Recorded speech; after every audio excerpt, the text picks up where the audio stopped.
Conocí a Pekka y a Manuel en un acto que la Universidad de California en Berkeley había preparado en el área de la Bahía, un simposio de media jornada sobre los desafíos de la sociedad red, que reunió a las principales figuras de las ciencias sociales para hablar sobre la tecnología contemporánea y la sociedad, y en el que me encontraba como representante de la vertiente técnica.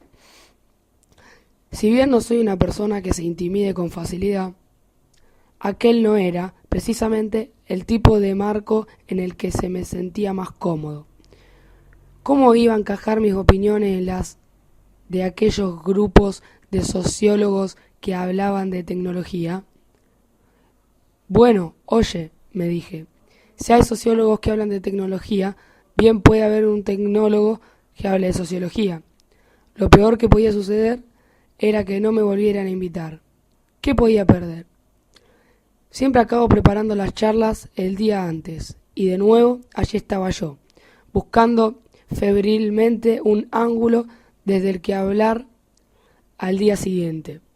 Una vez conseguido el ángulo, la plataforma, lanzarse a escribir no suele ser tan difícil, solo necesitaba una idea.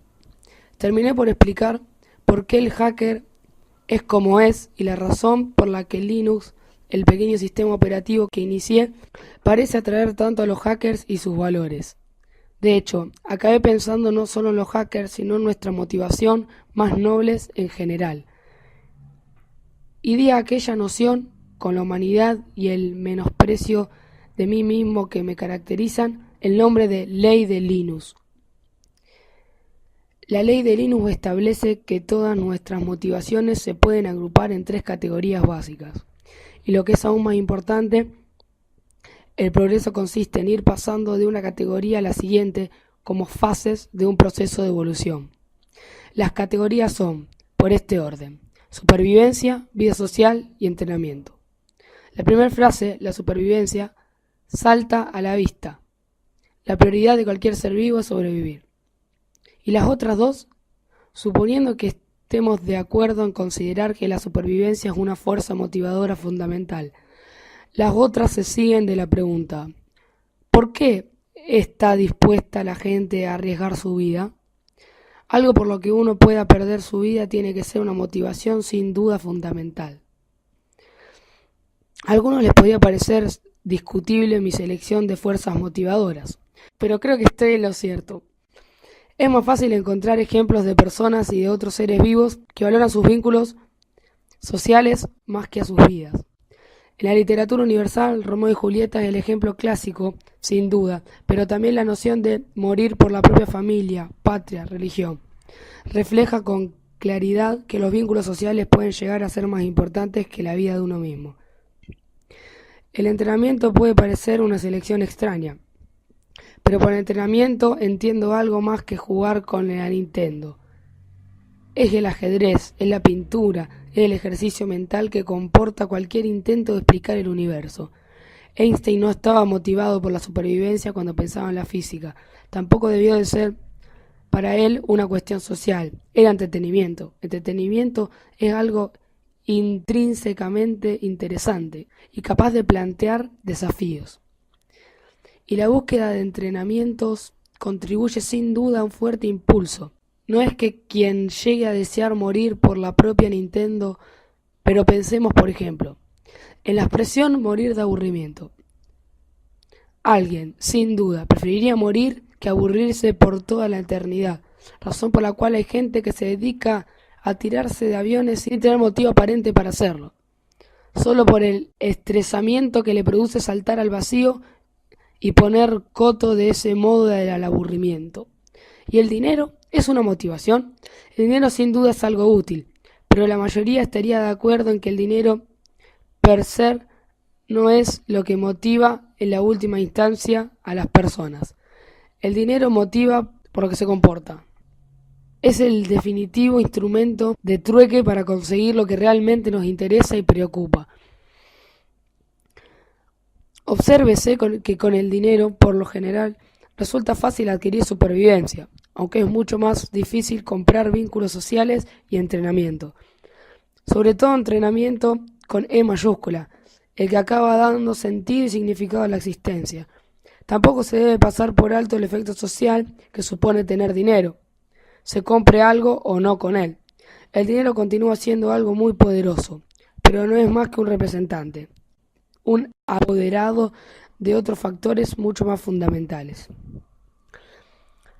La ley de Linus no se interesa tanto por el hecho de que sean las tres motivaciones de las personas, sino por la idea de que nuestro progreso consiste en ir pasando de una fase a otra en un proceso desde la supervivencia a la vida social y al entrenamiento. ¿Sexo? Sí, claro. Sin duda empezó siendo la supervivencia y continúa siéndolo. Nada que objetar. De los animales más desarrollados ha dejado de ser una cuestión de pura supervivencia. El sexo ha pasado a formar parte del tejido social.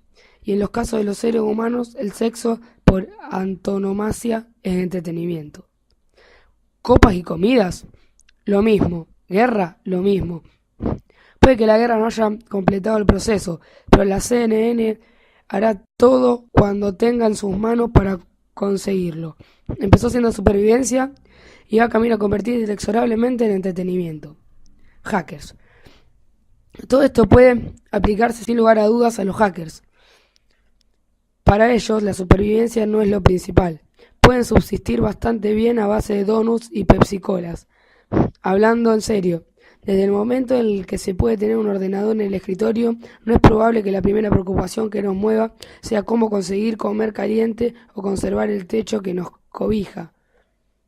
Si bien la supervivencia continúa siendo un factor motivador, no es en realidad una preocupación cotidiana, capaz de excluir al resto de los motivadores.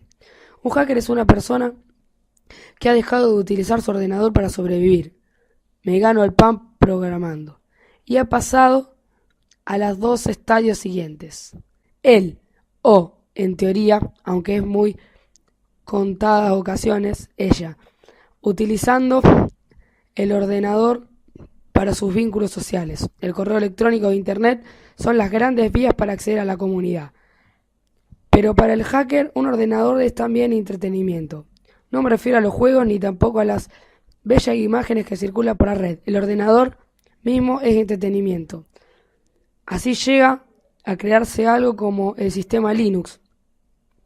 No se trata de hacer mucho dinero. La razón por la que los hackers de Linux hacen algo es que lo encuentren muy interesante y les gusta compartir eso tan interesante con los demás. De repente se obtiene entretenimiento del hecho de estar haciendo algo interesante, a la vez que se alcanza una repercusión social. Se logra así el efecto de la red Linux, donde hay multitud de hackers que trabajan juntos porque disfrutan con lo que hacen. Los hackers creen que no hay un estadio de motivación superior a este, y en esa creencia lo que ejerce un poderoso efecto en un dominio que va mucho más allá de Linux, tal como Pekka demostrará.